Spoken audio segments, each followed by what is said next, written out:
Julgados e comentados. A jurisprudência sob a ótica do Ministério Público. Uma produção Ministério Público do Paraná.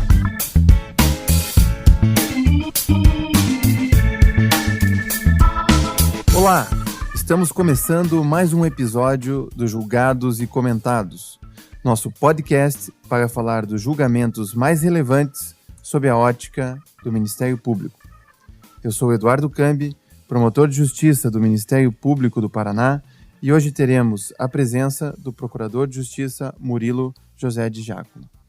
Nesse episódio, vamos conversar sobre a decisão do Superior Tribunal de Justiça quanto à não aplicação do contido no artigo 249 do Estatuto da Criança e do Adolescente nos casos de descumprimento de determinação do Conselho Tutelar em face de agentes políticos. O julgado versa sobre o não atendimento à requisição do Conselho Tutelar ao Secretário Municipal de Educação em vista ao atendimento ou à falta de vagas em Centro de Educação Infantil. Murilo, muito obrigado por aceitar o convite. Gostaria que você se apresentasse, contasse um pouco da sua vida profissional e da sua paixão pela defesa dos direitos da criança e dos adolescentes. Eu é que agradeço a oportunidade, Cambi, e aos que nos ouvem.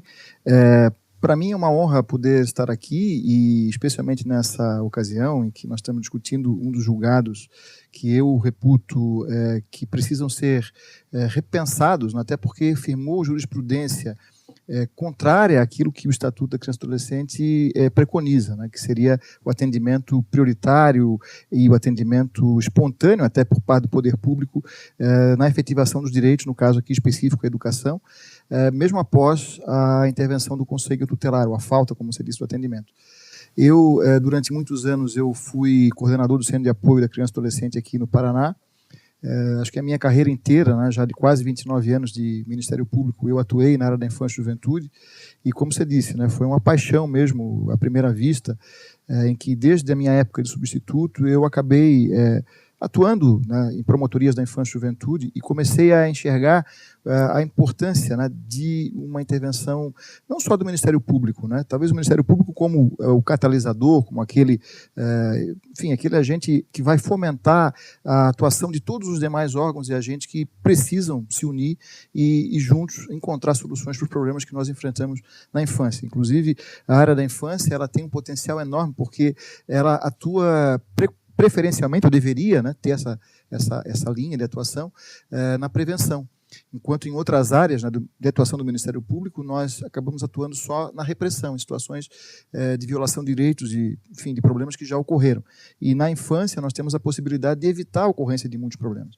E para que nós possamos ter uma atuação mais eficiente, uma coisa que é fundamental é justamente fazer com que cada órgão ou agente, né, público ou particular, assuma suas responsabilidades, né? Porque se cada um assumir a sua responsabilidade, com certeza o fardo fica muito menor e vamos ter menos necessidade de judicializar questões que muitas vezes são levadas ao Poder Judiciário indevidamente, né?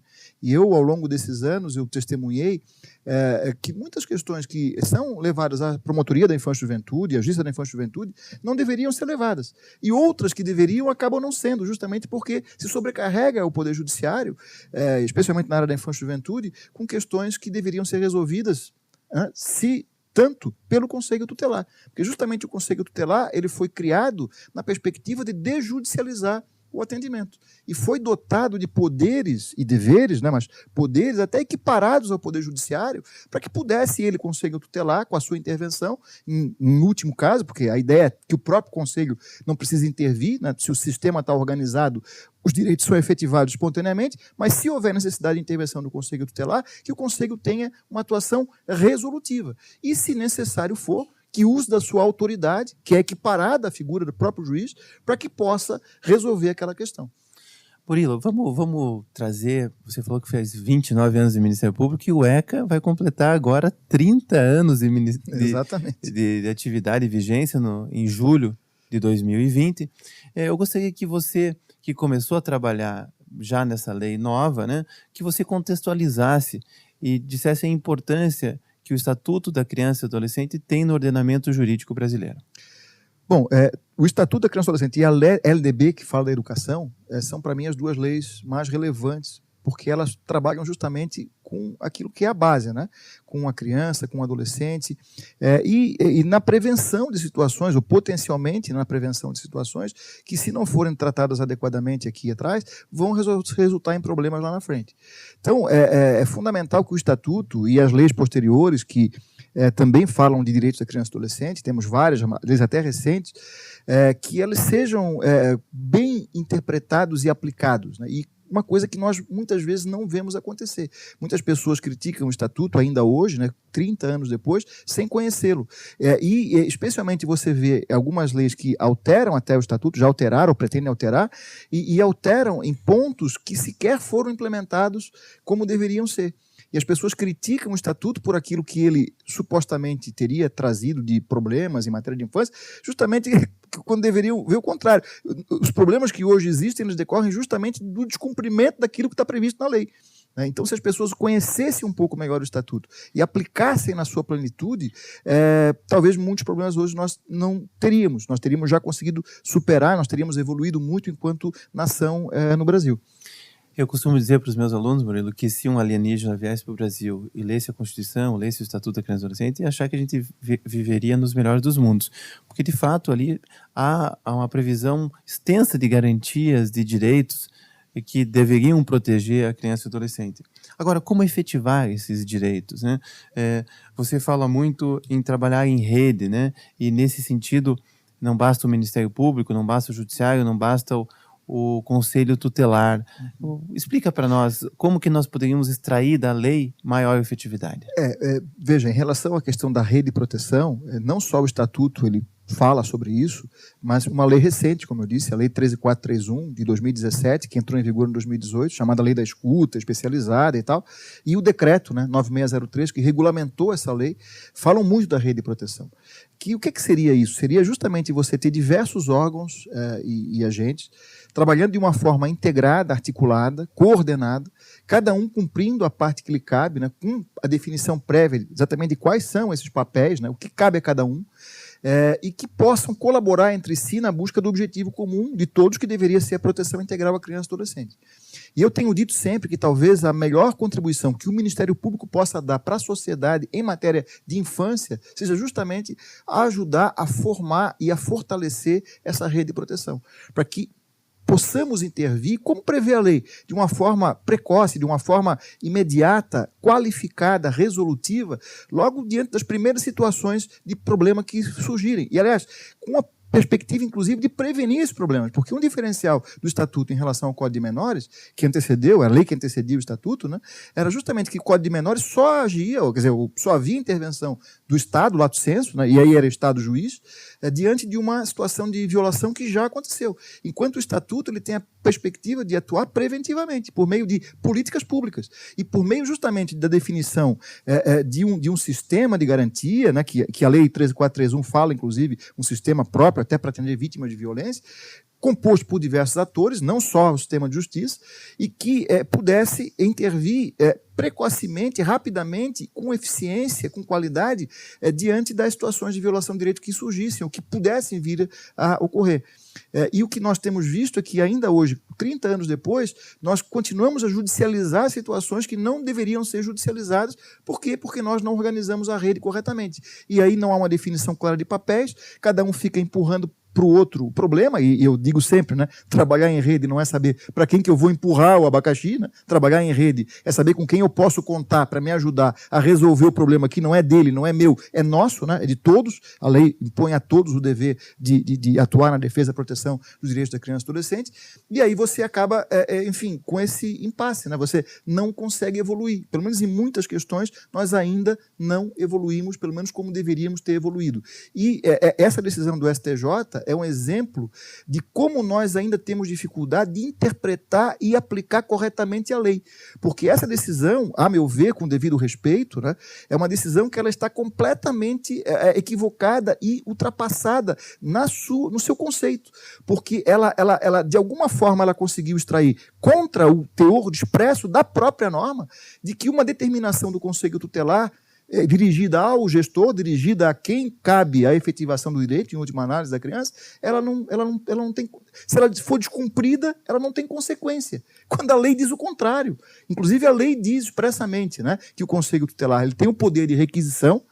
E requisição não é um pedido, não é pedido de favor, é uma ordem de autoridade, e o Conselho é a autoridade. E, na sequência, diz que, em havendo o descumprimento dessa requisição, o próprio Conselho tem a atribuição de representar a autoridade judiciária para que o destinatário dessa determinação ele tenha uma consequência. E o Estatuto no 249 diz qual é essa consequência, que é justamente uma multa administrativa, né, decorrente do descumprimento daquela determinação.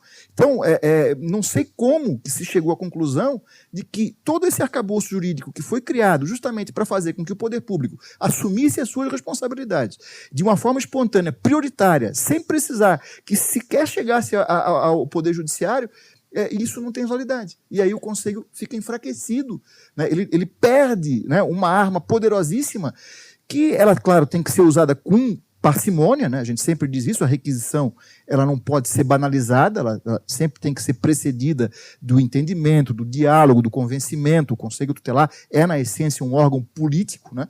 Ele não é só para burocraticamente encaminhar um ofício ou burocraticamente requisitar, representar, não. Ele tem que se aproximar das pessoas, de que está na ponta no atendimento, da sociedade, dos gestores, dialogar, procurar entender, até entender eventualmente os motivos do descumprimento daquela determinação, daquele encaminhamento que ele fez, mas em esgotados os meios de diálogo, não havendo outro caminho, o Conselho, sim, ele tem o poder de requisição, e ele usará essa requisição contra o gestor, como é o caso até desse julgado, que foi endereçada ao secretário da Educação, e, em havendo descumprimento, isso tem que ter uma consequência. E o Conselho pode, na sequência, como a própria lei determina, representar o juiz, ele próprio Conselho oferecer representação, peticionar o juiz, para que se tome uma providência contra aquele gestor que descumpriu a determinação. E veja, Cambi, a questão não é só descumprir a determinação, é descumprir o direito que está antecedente, que é o direito, no caso, aí, à vaga em creche para a escola, ou o direito à saúde, direito à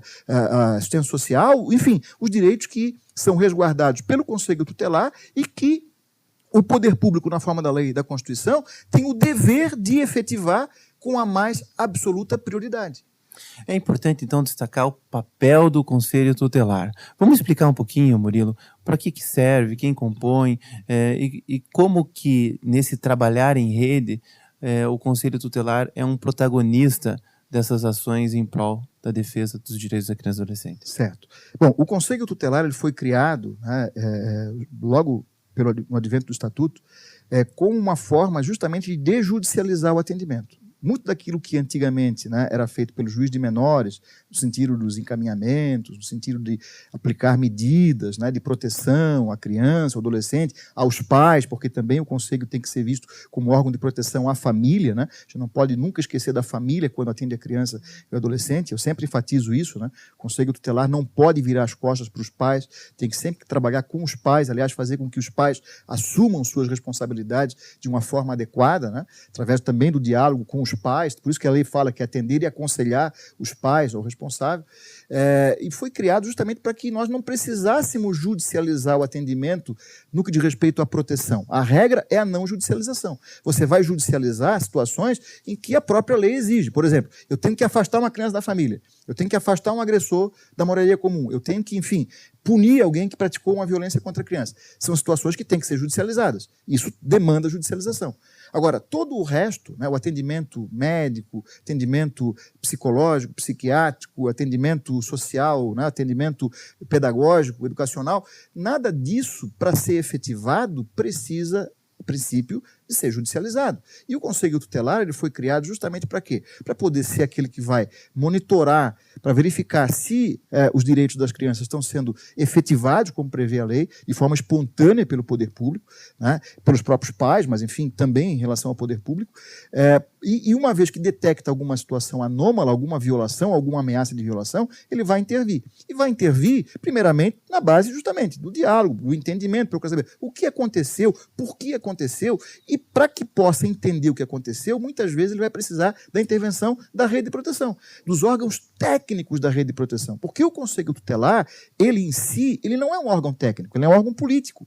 E por isso que ele é eleito pela comunidade por um mandato de 4 anos, por isso que ele é um colegiado, né, para poder justamente ter uma atuação mais abrangente, né, e até para que possa discutir entre os seus membros, que têm as formações mais variadas, né, tem os diversos conhecimentos em várias áreas, discutir qual que é o melhor caminho. Mas sempre deve tomar decisões, assim como o próprio judiciário tem que fazer isso, né, nós também temos que fazer isso, tomar decisões com base em respaldo, né, com respaldo de intervenções, avaliações técnicas, por parte de assistentes sociais, psicólogos, pedagogos, para que a gente possa entender, afinal de contas, o que aconteceu aqui, por que aconteceu, e a partir desse entendimento, procurar dar os encaminhamentos devidos, procurar, né, aplicar, como diz a lei, as medidas, ou procurar verificar se aquelas medidas que foram aplicadas, elas foram efetivamente cumpridas, e se não foram cumpridas, por que não foram cumpridas, e o que fazer, então, para que elas sejam cumpridas. Então, o Conselho Tutelar, ele tem esse papel de substituir o que antes era, né, da essência, né, da atuação do juiz de menores, que tinha uma atuação muito mais administrativa, digamos assim, né?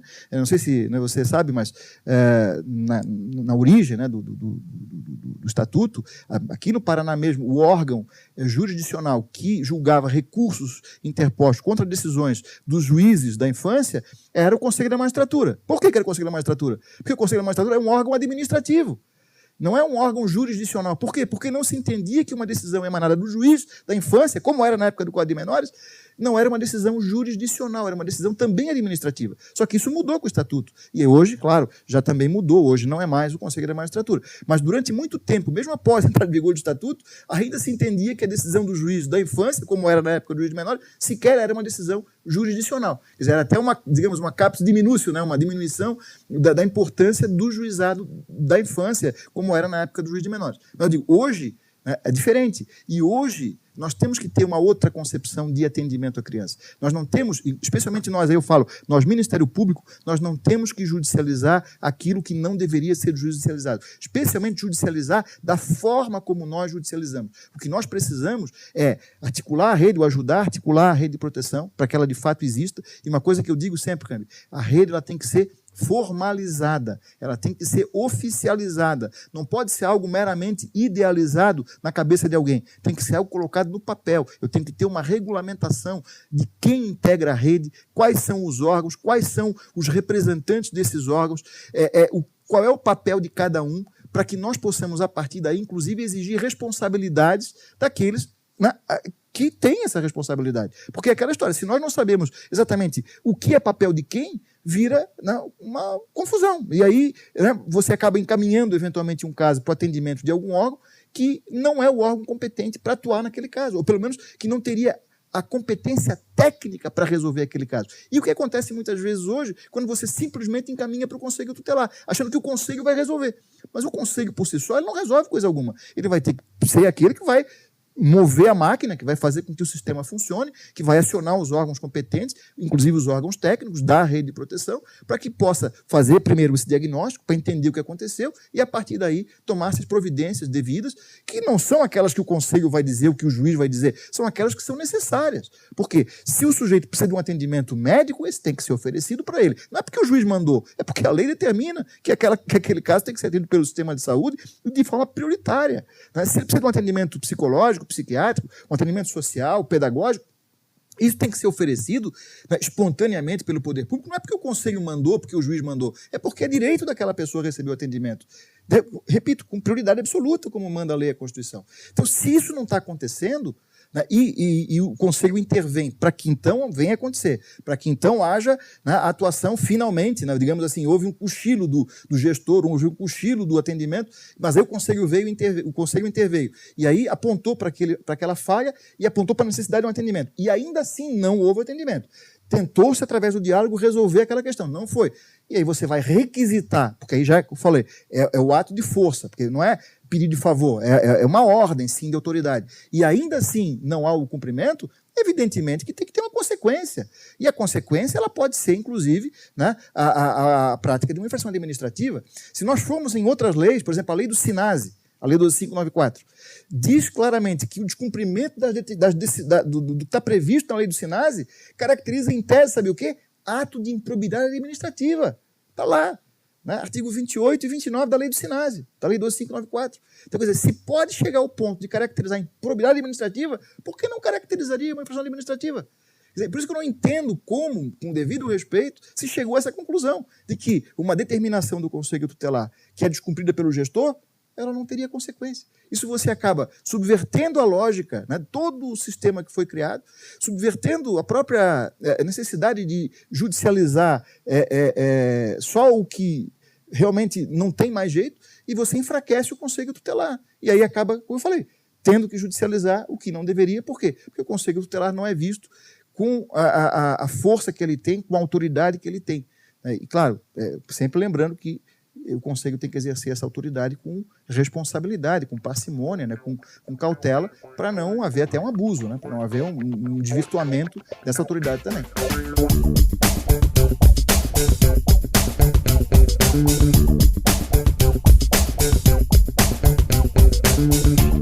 Murilo, o cidadão muitas vezes não tem os serviços adequados. No caso aqui do acórdão, é uma questão de creche. Né? Como é que o Conselho Tutelar deve atuar quando faltam políticas públicas ou quando os serviços públicos não estão sendo prestados de forma adequada? Bom, aí é que entra a importância da atuação do Conselho Tutelar, não apenas no plano individual, mas, acima de tudo, no plano coletivo. Por isso que ele é um órgão político, por isso ele é eleito pela comunidade, para justamente fazer essa ponte entre a comunidade e o poder público em matéria de infância.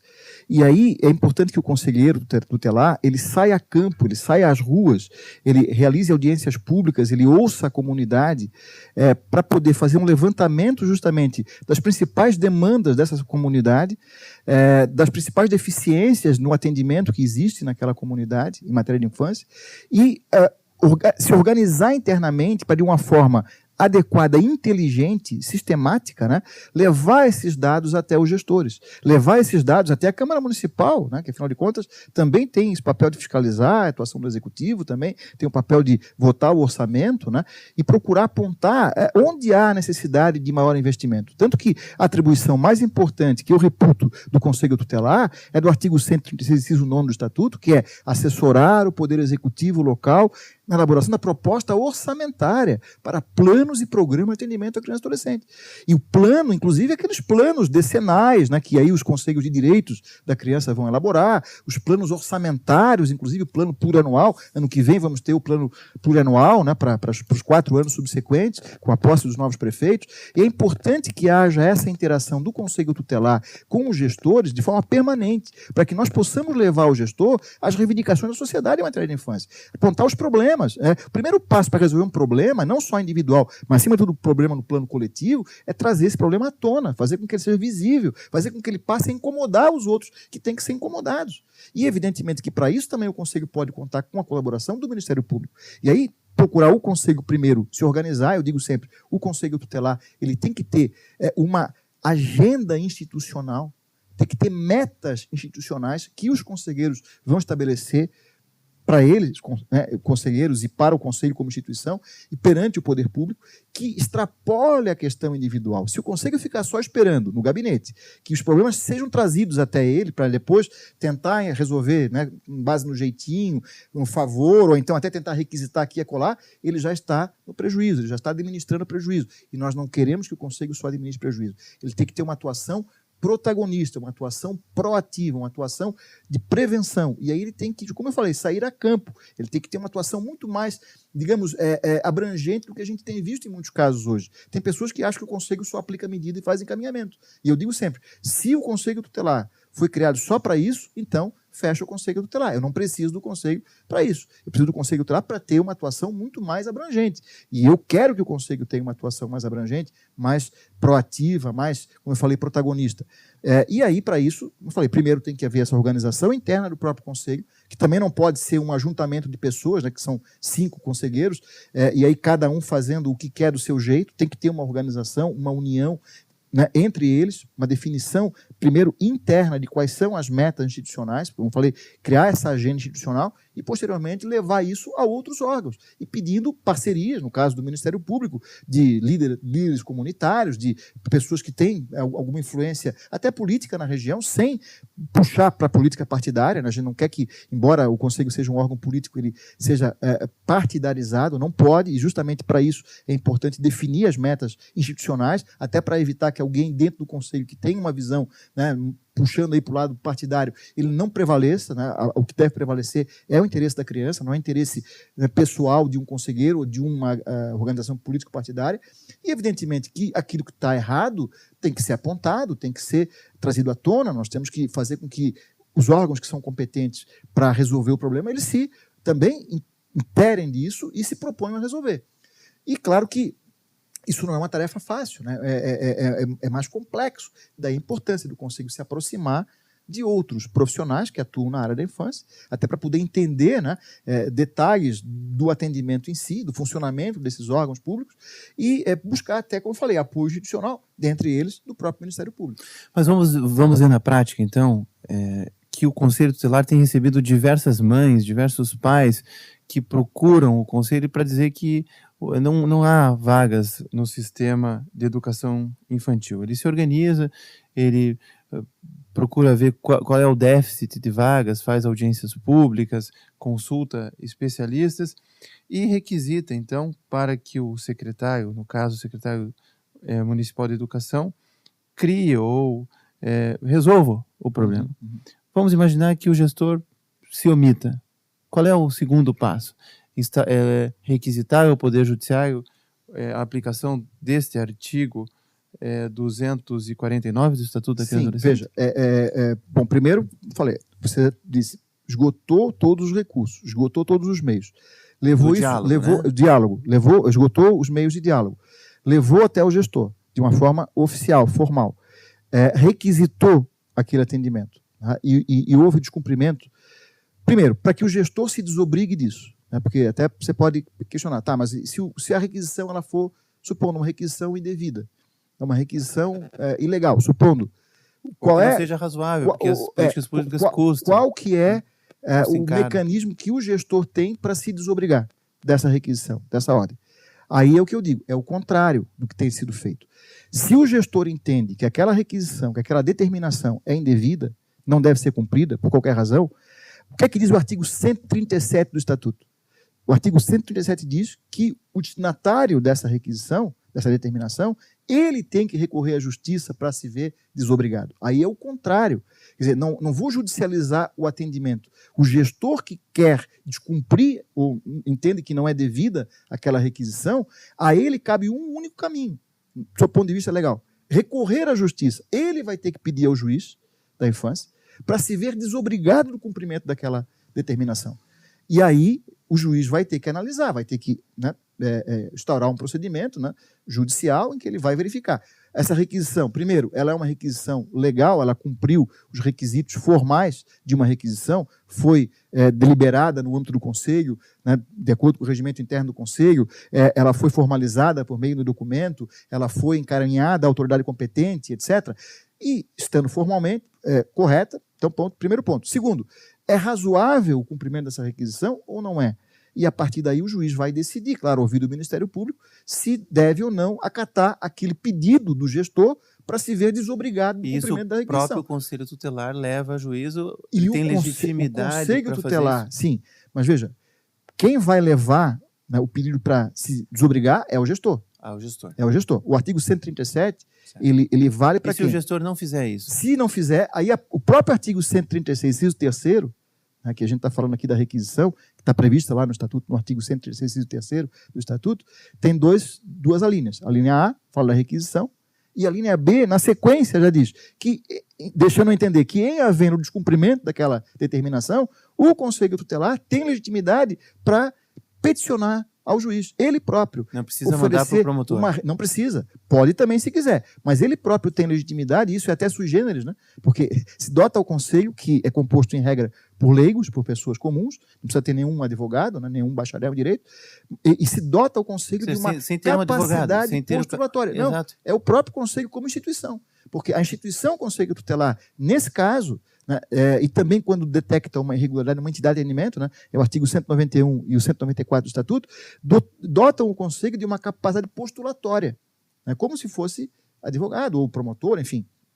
E aí o próprio Conselho, sem precisar de um intermediário, no caso o Ministério Público, ele próprio pode formular uma representação, né, uma petição, né, articulada, evidentemente, narrando os fatos, né, de toda a cadeia que levou até aquela provocação ao juiz, e pedindo a condenação. A condenação de quem? Do gestor, de quem foi requisitado, a quem se endereçou a requisição e que não cumpriu aquela determinação. Até porque, como eu falei, se não houver consequência para esse descumprimento, isso é teratológico, porque você desvirtua a própria lógica do Estatuto e da Constituição, que estabelece o dever do poder público para atender naquele caso. Quer dizer, ele já teria o dever de atender independentemente de intervenção do Conselho Tutelar. O dever decorre da lei e da Constituição, né? E ainda assim, não atendeu. O Conselho interveio, não atendeu e fica por isso mesmo. Isso é absolutamente inaceitável, né? E eu não sei como eu disse, que se chegou à conclusão de que uma determinação do Conselho Tutelar ela pode ser pura e simplesmente ignorada pelo poder público. Então, veja, a lei o artigo 249, na segunda parte, que não está apenas atrelada a deveres de pais. Justamente, há uma distinção, né, clara. A primeira parte, 249, fala dos pais ou responsável. A segunda parte, ela fala uma determinação de uma forma geral. Porque está na lei que o Conselho ele pode determinar. E a requisição, como eu falei, ela é endereçada a quem? Aos órgãos públicos. Tanto que está lá, requisitar, né, serviços de saúde, educação, assistência, né, segurança. Então, é uma requisição. Está lá a determinação. Esse artigo 249 está atrelado diretamente a 136, inciso 3º, letra A. Porque 136, inciso 3º, letra A, confere essa atribuição ao Conselho Tutelar. Que mais do que uma atribuição, eu diria, isso é uma prerrogativa institucional, é um poder-dever institucional, que se for descumprido pelo Conselho, também até pode gerar para o conselheiro prevaricação. Quer dizer, ele tem esse dever também, né, de atuar naquele sentido. Então, o Conselho requisita. A autoridade não fala nada ou pode levar isso a juízo para dizer que não é razoável aquela exigência. Sob o ponto de vista legal, se a autoridade não quiser cumprir aquela determinação do Conselho, aquela requisição, a única alternativa que ela tem é recorrer à justiça. Ela, a autoridade, destinatária da requisição, ela tem, então, o dever de pedir ao juiz que a desobrigue do cumprimento. E vai ter que articular, evidentemente, uma boa fundamentação. Quer dizer, como é que eu vou dizer, não, aquela criança ela vai ficar fora da creche, ou aquele grupo de crianças... E a partir daí se desenvolve o devido processo legal, exatamente, com ampla defesa, contraditória, e se o juiz entender que é o caso de cumprir a determinação, a requisição do Conselho Tutelar, ele pode aplicar uma multa de 3 a 20 salários mínimos ao gestor. Essa multa é ao gestor ou essa multa quem paga é a prefeitura, o Estado, a União? Essa multa, a princípio, ela é a prefeitura, mas ela pode ser também endereçada pessoalmente ao gestor. Né? Porque não seria... se você exigisse da prefeitura, você teria que estar tirando dinheiro dos próprios contribuintes. Não seria uma falha do gestor? Eu entendo que o gestor também tem que ser responsabilizado pessoalmente. Né? E há decisões, inclusive, de tribunais que reconhecem essa possibilidade de o gestor ser pessoalmente responsabilizado. E até eu tenho dito também que numa situação como essa, né, supondo que se chegue a uma situação extrema em que vai até além no caso individual, você chega num caso coletivo, em que aí o Ministério Público tem que intervir. Aí você vai entrar, aí não na defesa do interesse individual, mas no interesse coletivo. E aí você vai precisar exigir, num caso como esse, vaga em creche pré-escola para aquelas crianças de uma localidade lá do município que hoje não tem esse equipamento lá, nem creche, nem pré-escola. E o promotor ele tem que demandar judicialmente para obrigar o município a cumprir aquela determinação legal de dar acesso à educação, no caso, a educação infantil, para todas as crianças, né, porque, na verdade, é um direito de todos e um dever do poder público fornecer a todos. Essa ação ela tem que ser endereçada contra o município, evidentemente, mas tendo uma consequência para o agente, para o gestor. Tanto que, se você olhar o Estatuto, você vê lá, o artigo 216 do Estatuto prevê textualmente que o agente, ele pode ser responsabilizado pessoalmente. Né? Ele pode ser responsabilizado por omissão, até, ou por ação. E, evidentemente, que você pode até pensar em até entrar, e eu até já tenho sugerido isso, com ações de indenização por dano moral coletivo, dano social, né, que hoje se fala, decorrente de uma ação, ou de uma omissão lesiva aos interesses da criança e do adolescente. Agora, claro, tanto o Conselho Tutelar, isso eu quero deixar bem claro, fazer bem essa ressalva, tanto o Conselho Tutelar quanto o Ministério Público só devem partir para esse extremo, que seria o da judicialização e o da responsabilização, após esgotados todos os meios de diálogo e de solução da questão pela via, digamos, da negociação, da via administrativa até, para evitar judicializar também isso. Porque a ideia é judicializar o atendimento. Agora, se nós tivermos que judicializar aquela questão, isso tem que recair a responsabilidade não só sobre o ente, mas também sobre o agente. Ou seja, essa responsabilização pela infração administrativa é somente uma parte da resolução do problema. Exatamente. Porque você vai estar indicando que o gestor se omitiu em cumprir o estatuto. Porém, você não está assegurando à sociedade aquelas vagas. Perfeito. Daí a necessidade do Ministério Público intervir através de uma ação civil pública, Perfeito. por exemplo, ação coletiva, ou tentar um termo de ajustamento de conduta com o gestor para que esse problema seja resolvido. Porque o Conselho Tutelar não tem essa... A representação não tem essa legitimidade. Isso, a representação não tem. Ele não pode entrar com essa ação civil pública. A representação por si só não vai resolver nada. Mas ela vai sinalizar para o gestor que, se ele permanecer inerte, isso vai ter uma consequência. Entendeu? Isso que talvez seja o mais importante. E por isso que não dá para a gente simplesmente aceitar uma decisão que tira esse poder do Conselho Tutelar. Porque aí você, de uma forma indireta, você acaba forçando a judicialização daquela questão de uma forma mais abrangente. Quando você poderia resolver de uma forma mais simplificada, digamos assim, né? Sem precisar partir para uma ação civil pública de cunho coletivo. Porque se o gestor se convence, não, né, é meu dever, de fato é meu dever, né, e está na lei e na Constituição, o direito da criança está lá, não é porque o Conselho mandou, não é porque o Conselho requisitou, mas o direito é antecedente. E eu tenho que cumprir, ele vai se organizar de uma forma diferente. E vai chamar o pessoal do Conselho Tutelar, assim como até o Ministério Público, para dizer, olha, é impossível nesse exato momento, mas nós temos um planejamento, por isso que a lei fala planos, né, e programas, nós temos um planejamento institucional, né, do próprio município, e aí vamos talvez discutir isso não só dentro da gestão, né, mas lá no Conselho Municipal da Criança, lá no Conselho Municipal da Educação, no caso da educação, ou questões de saúde nos conselhos setoriais, para que nós possamos, a partir daí, fazer um planejamento estratégico para, em tanto tempo, nós vamos resolver os problemas da falta de vaga na creche pré-escola ou qualquer outro problema de forma definitiva, para todos, não só para aquele caso que foi trazido ocasionalmente perante o gestor. Porque o direito é de todos, não é só daquele que o Conselho apontou, não é só o direito daquele que a Justiça apontou, é de todos. Por isso que a gente tem que deixar o plano individual e passar a pensar no plano coletivo. Por isso que o Conselho tem que ter essa atuação mais abrangente e não uma atuação meramente passiva, né? Esperando que venham a trazer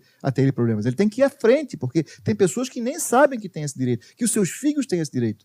E aí é importante o Conselho fazer essa aproximação com a sociedade, levar essas informações, colher esses dados e aí, de uma forma política, né, inteligente, partir desse envolvimento de outros órgãos, procurar fazer com que os gestores eles assumam as suas responsabilidades.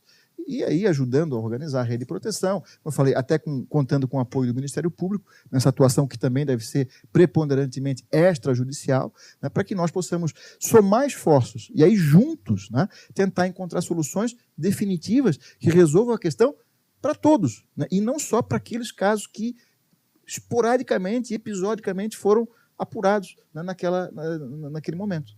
Murilo, os tribunais de justiça, os juízes de primeiro grau, devem obediência aos precedentes do Superior Tribunal de Justiça, como também o Ministério Público tem que se pautar também pela jurisprudência. Mas como romper com esse julgado que, na sua visão, está incorreto, ou como superar esse entendimento? Levando novos argumentos, e mesmo quando o promotor pesquisa lá e vai verificar esse e outros julgados na mesma linha, ele deve insistir em fazer uma distinção de que esse artigo 249 tem que ser interpretado de forma mais ampla. Uma coisa que me assusta em relação a esse julgado em particular, ou esses julgados, é que eles são julgados já antigos, eles não são julgados recentes. E a impressão que se tem é justamente que a questão ela teria sido pacificada.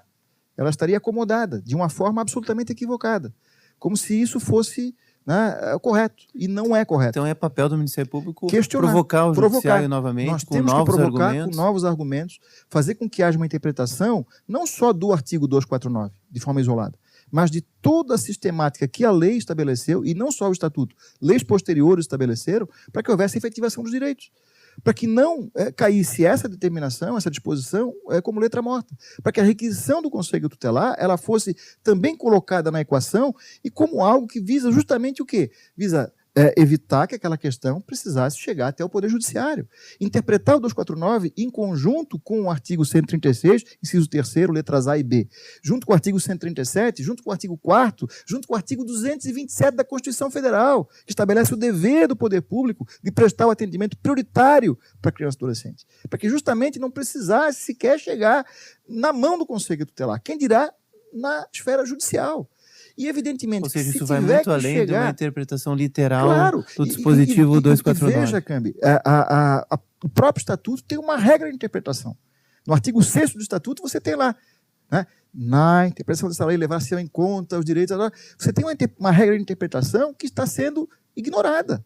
Porque você não pode interpretar um dispositivo do Estatuto de modo a torná-lo inócuo, ou de modo a garantir uma proteção reduzida. Você tem que interpretar a lei da forma que ele garanta a proteção integral. Aliás, é o artigo 1º do Estatuto. Esta lei dispõe sobre a proteção integral. E também a Convenção dos Direitos da Criança e Adolescente. Se você também, interpreta um dispositivo do Estatuto que, na prática, ele rompe com essa proteção integral, ele vai desproteger a criança, vai dar uma proteção deficiente, como se diz hoje, né, você está interpretando contra a legem.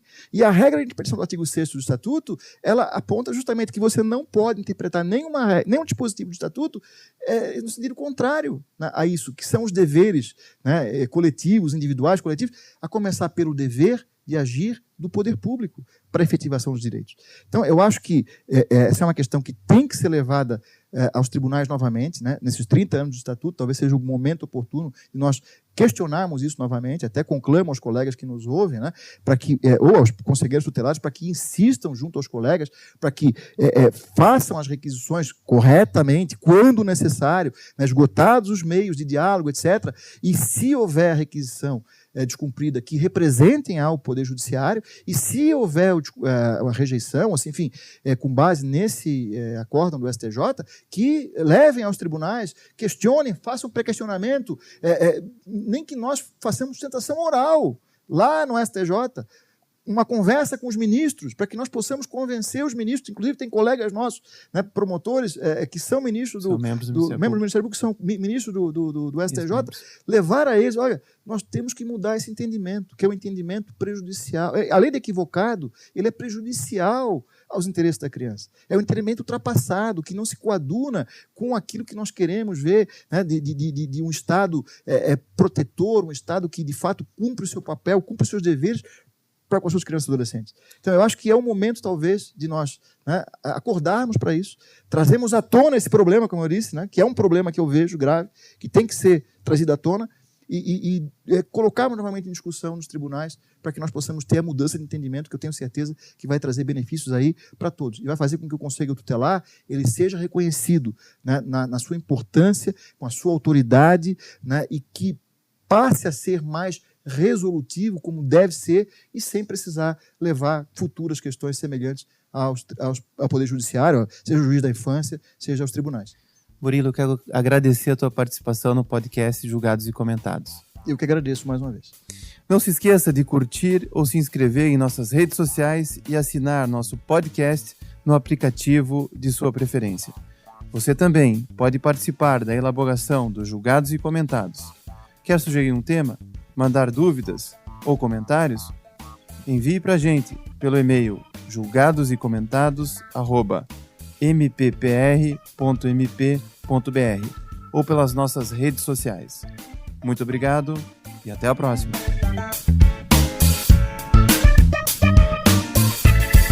Uma produção Ministério Público do Paraná.